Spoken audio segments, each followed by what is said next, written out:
普通静坐在那里，简单明了的最好的方法，就是回过来听自己的呼吸。诸位的经验，现在你听不见呼吸声，就是你的思想跟呼吸分开了。你静下来，眼睛定好，自然地听自己的呼吸。这个听字注意，不是耳朵听，而是感觉。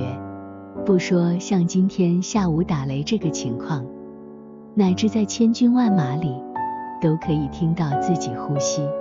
这个人静定的功夫那么就很高了，普通人是感觉不到自己呼吸的。假定有一位坐在这里，一边听话，一边还写字，自己的呼吸在鼻子和全身，进进出出，完全知道。这个人差不多可以谈修行了。这叫知吸入，知吸入，知吸出。你们现在听到呼吸没有？听到没有？听不见。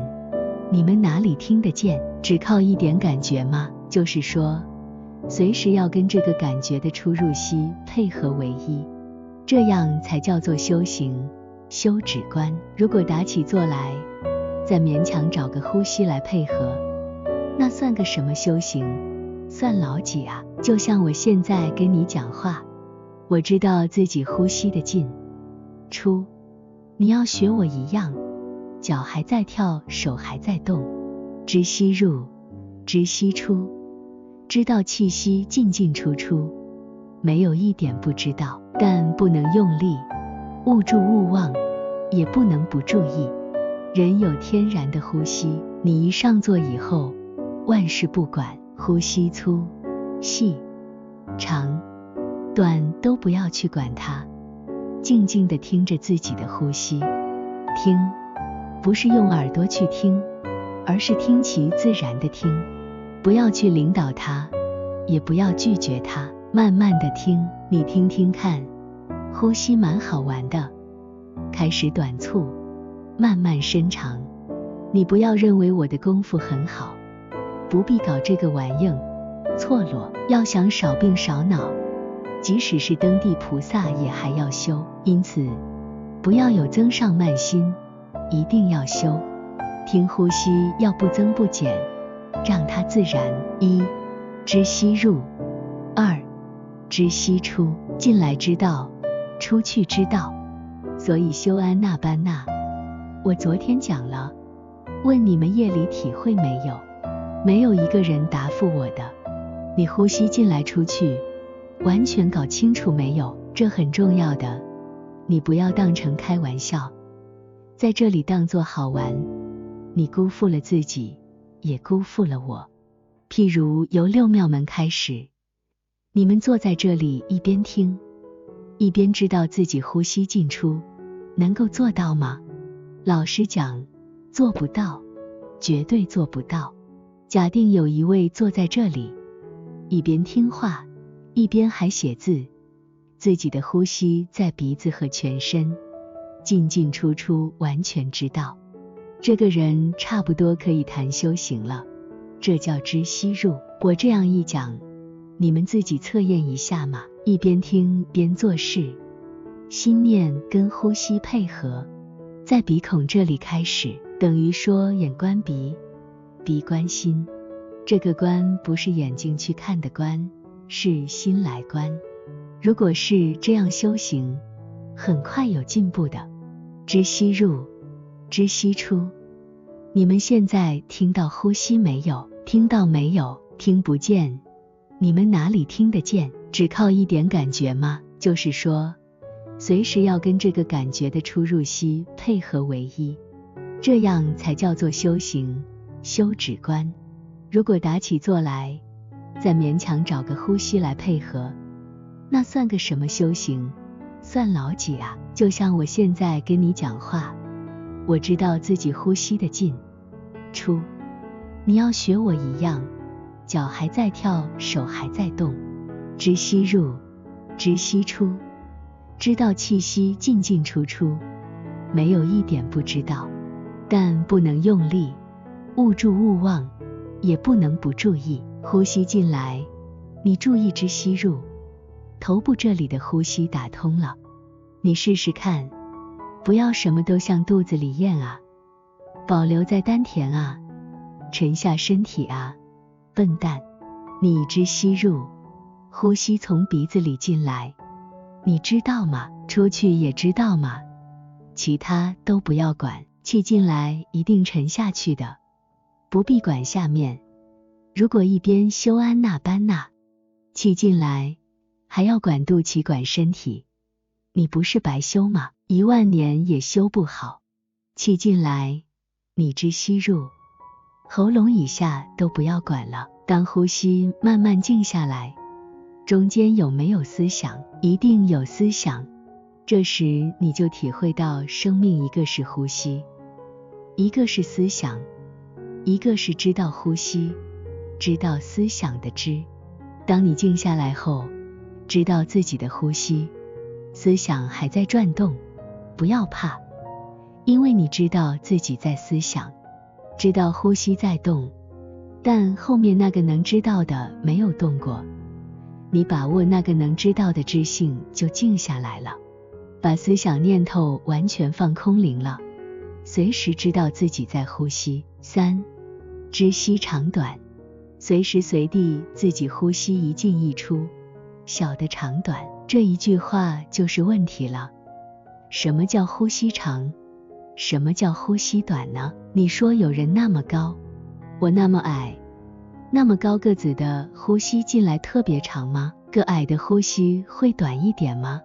怎么叫知息长，知息短呢？所以要观察你自己，有时候身体不好，呼吸进来出去，你觉得只到喉部、胸部这里，肠胃都达不到。像某个同学的女儿，打坐时呼吸会达到丹田、小肚子，甚至这里有1-2个同学可以达到脚底心。呼吸的感觉，知息长短，对风寒燥热的感受，你静下来当场测验，已经知道自己健康不健康，有没有问题，知道自己的息往来长短。第一步是在鼻孔里知道我，你如果功夫进一步，自己浑身的每个毛孔、细胞都在呼吸，你自然都会知道。所以你看过武侠小说，武功高的人有时候被人用石灰蒙上头，蒙了以后结果死不了，他的肛门在下面呼吸，这不是做不到的，浑身108000个毛孔都在呼吸。研究达摩禅经就知道，这一段知息长短讲得很细了，有时候长中之长，有时候短中之短，有时候短中之长，有时候长中之短。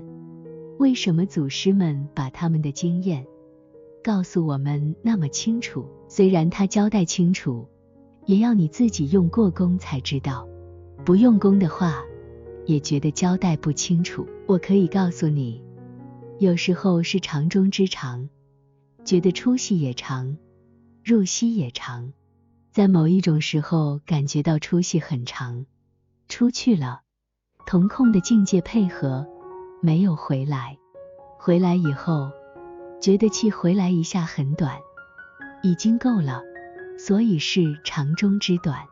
有时候是短中之长，身体内部觉得呼吸需要吸进来，自然的作用，吸一下，它继续再吸，一直到脚底心，一直到脚趾头都充满了，这是短中之长。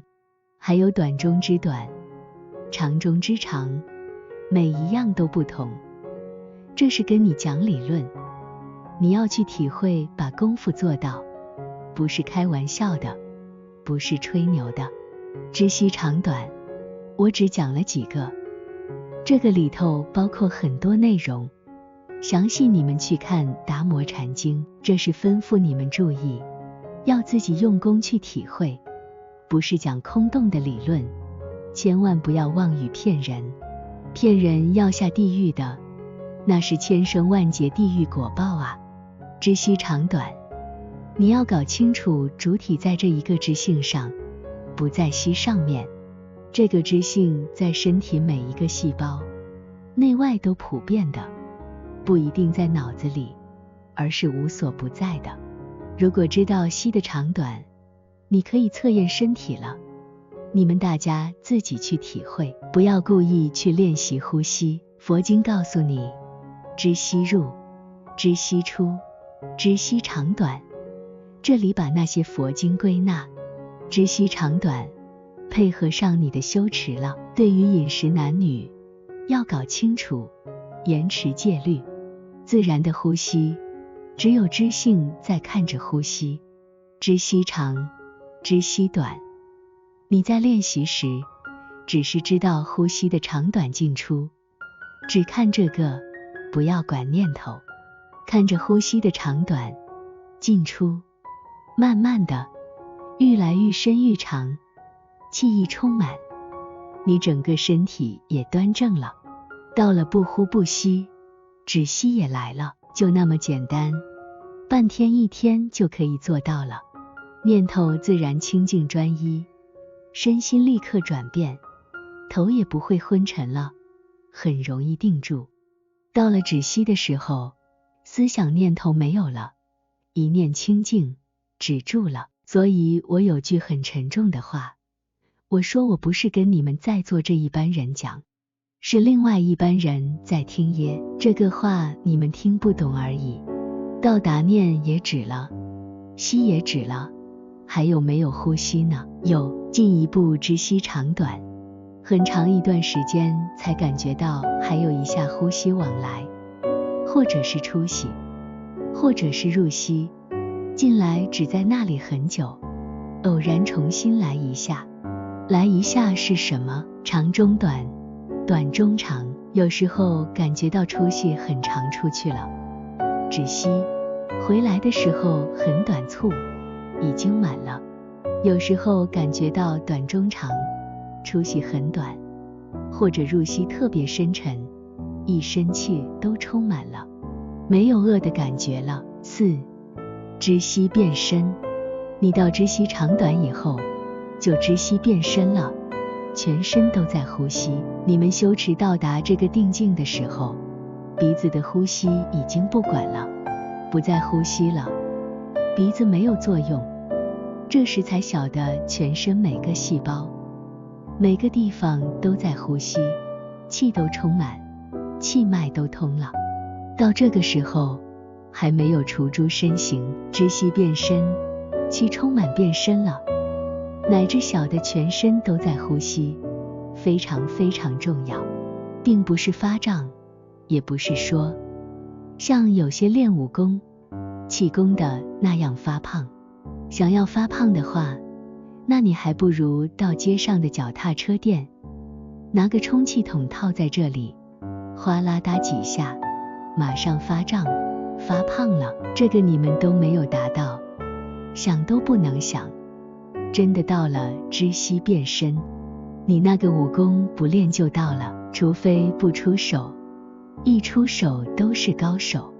到了知息变深，那个时候已经不谈什么数息、随息了，也不要数，也不要随，随时息跟念两个配合为一的，随时知性清楚的，这样才叫做修行。不管修密宗或什么法门，不到这个禅定，不要谈修行了。密宗的3脉7轮，中国医学12经脉，是直接从身体的内部感觉知道。变深就是每个细胞到哪里都很清楚。这个时候不要给一般的佛学骗了，哎呀，这个知道是妄想吗？要4大皆空吗？那你就完了。换句话说，你这个时候是明知，不是故犯，随时要明白知道。你们这样修持下去，只要第1步、第2步、第3步做到，你们身体精神永远保持健康长寿，头脑是清楚的，事业就顺利了。知息入，知息出，知息长短，你把这3个先测验好。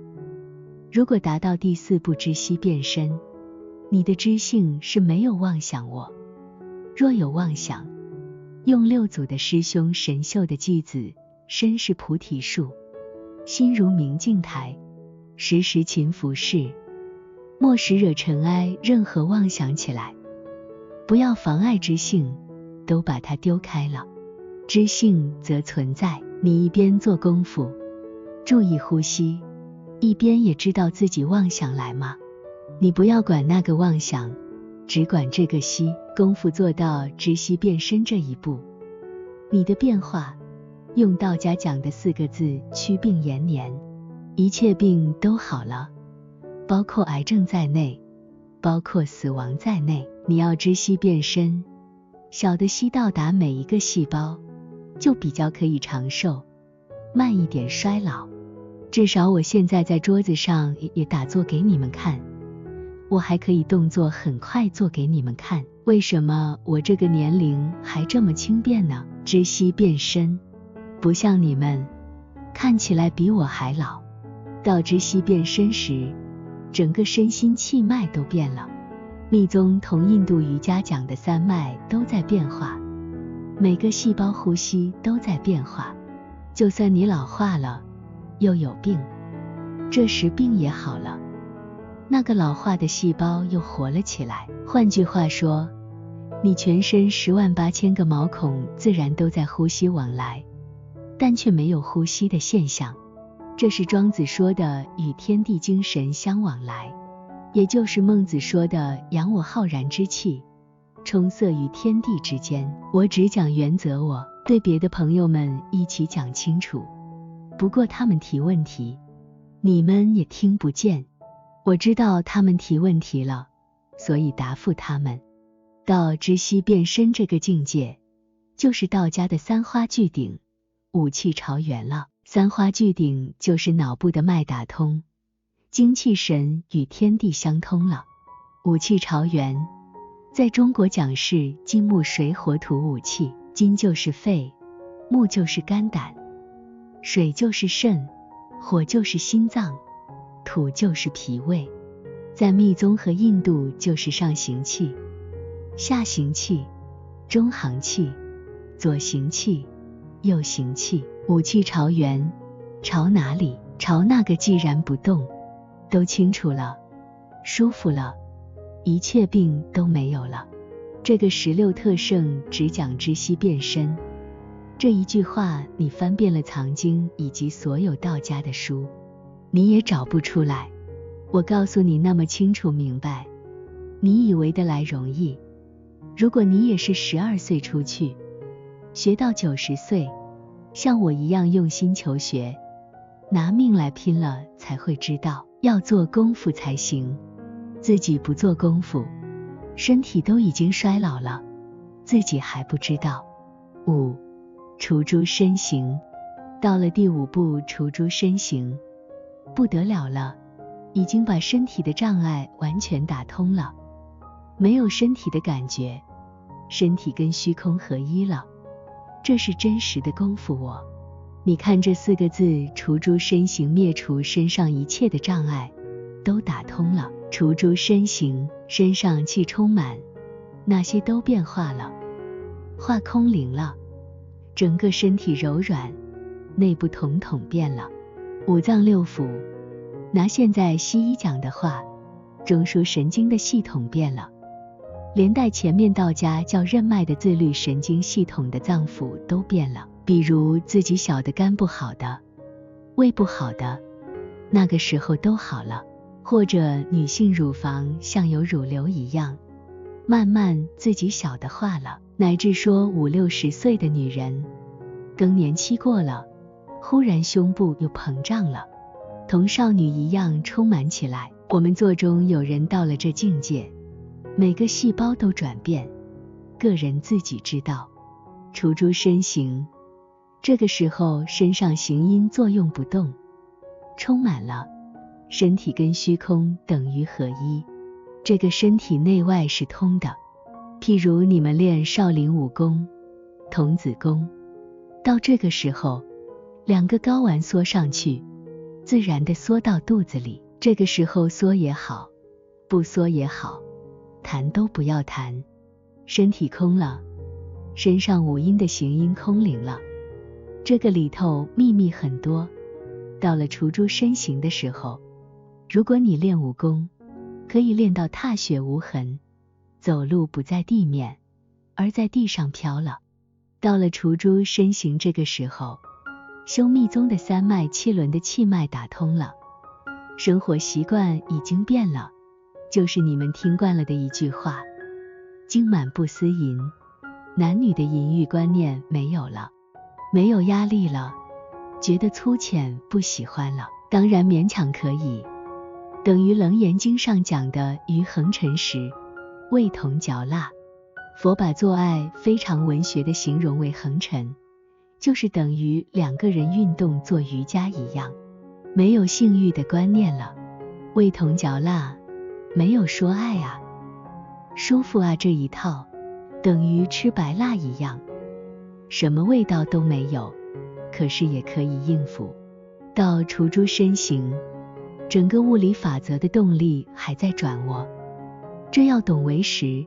什么叫身形？就是行阴没有断，身上的气还没有完全静止，脉还没有完全停掉。不过你到达这里，用心电图来测心脏，跳得非常缓慢，轻轻跳一下，跳一下。拿现在来讲，西医会告诉你心脏有问题，可能哪里血管阻塞了。如果中医按你的心脉，细细的很慢跳一下，哎呀，你这个心脏有问题了。像我自己碰到那个境界，哎呀，这2天靠不住了，走就走吧。充其量心脏停了吗？我就是比你们狂到生死我都不在乎了，要走早走吗？也没有什么了不起，再来再修过嘛。如果这个时候找医生就不得了了，既然死都不怕，还怕什么？懒蚕禅师的诗生死无虑，更复何忧。感谢观看，我们下次再见。